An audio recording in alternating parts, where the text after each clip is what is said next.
কি বলে আল্লাহ তাআলা তোমার পিছনে প্রতিদিন 18 লক্ষ টাকা খরচ করেছেন।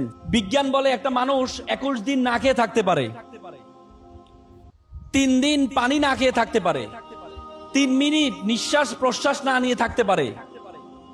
আমরা প্রতি মিনিটে 7 থেকে 8 লিটার অক্সিজেন গ্রহণ করে থাকি। প্রতিদিন প্রায় 10 থেকে বা 20 থেকে 30 হাজার লিটার আমরা অক্সিজেন গ্রহণ করে থাকি। আমাদের ফুসফুস 20 থেকে 30 লিটার যেই অক্সিজেন গ্রহণ করে থাকি, সেখান থেকে মাত্র 550 লিটার পিওর বাতাস গ্রহণ করে। বলা হয় থাকে যে বাতাস আমরা গ্রহণ করি, সে বাতাসকে যদি সিলিন্ডারাইজ করা হয় তাহলে এটার মূল্য হবে 18 লক্ষ টাকা। তার মানে আল্লাহ তাআলা তোমাকে প্রতিদিন তোমার পিছনে খরচ করছেন 18 লক্ষ টাকা।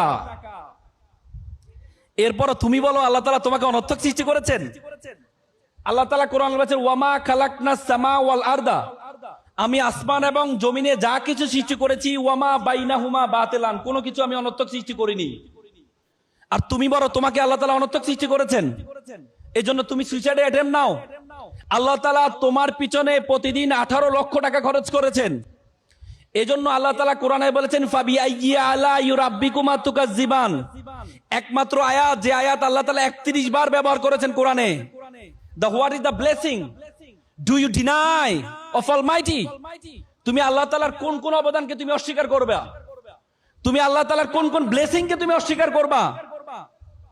আল্লাহ তাআলা তোমাকে সুন্দর অবয়ব দিয়ে সৃষ্টি করেছেন। আল্লাহ তাআলা তোমার পিছনে 18 লক্ষ টাকা খরচ করেন, আর তুমি বলো তোমাকে অনর্থক সৃষ্টি করেছে। আমরা সবসময় আমাদের উইকনেসের দিকে তাকাই, আমরা কখনো আমাদের স্ট্রেংথের দিকে তাকাই না। আমরা সবসময় আমাদের দুর্বলতার দিকে তাকাই। তুমি তোমার দুর্বলতার দিকে কখনো তাকাবা না, দুর্বলতার দিকে তুমি কখনো তাকাবা না। তুমি যদি দুর্বলতার দিকে তাকাও, তুমি যদি ব্যর্থতার দিকে তাকাও, তাহলে মনে করবে আল্লাহ তাআলা তোমাকে অকারণে সৃষ্টি করেছেন।